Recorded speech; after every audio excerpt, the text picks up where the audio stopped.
Hey everybody, this is dethaddr and Heather, and we're not at the death shop. We're at Coquille River, North Jetty again. Hopefully you can hear me over the roar of the ocean. You can't see the lighthouse from where I'm standing, but the jetty's right there. You can see the houses and everything. We found something very interesting here, and let's get a close-up on this. This is actually, looks like a light bulb that we got some barnacles growing out of. You can see the filament in it.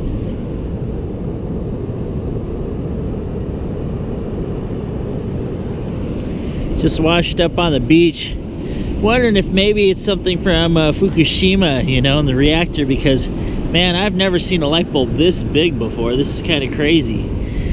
And I mean, filaments and everything. Let's put my hand next to it. It's right next to it. It's a pretty darn big bulb right here in Bandon, Oregon.